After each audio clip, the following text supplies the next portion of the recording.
মাত্র।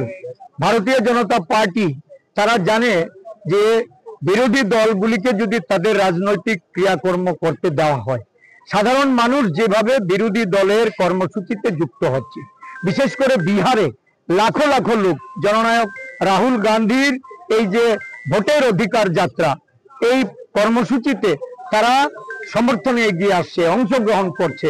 এই দেখে শাসক দল নিশ্চিত পরাজয়ের সম্ভাবনা দেখে তারা নির্বাচন থেকে যাতে সাধারণ মানুষকে সন্ত্রাসের মুখাপেক্ষি করে বা ভয়ভীতি প্রদর্শন করে রুখে দেওয়া যায়, তার জন্য জাতীয় কংগ্রেস দল বিহার রাজ্যে তার প্রধান কার্যালয়, এই কার্যালয়ে গিয়ে আক্রমণ হচ্ছে, পুলিশের সামনে আক্রমণ হচ্ছে।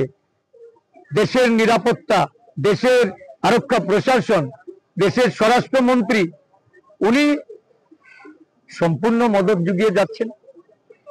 ওনার উস্কানিতে আজকে সারা দেশে এই শাসক দল বিরোধীদের উপর আক্রমণ করা, শুধু তাই নয়, স্বাধীন সত্তা বিশিষ্ট সংগঠনগুলিকে দিয়ে ইডি, সিবিআই, এনআইএ সমস্ত কাজে এই স্বাধীন সত্তা বিশিষ্ট সংগঠনগুলিকে ব্যবহার করা হচ্ছে।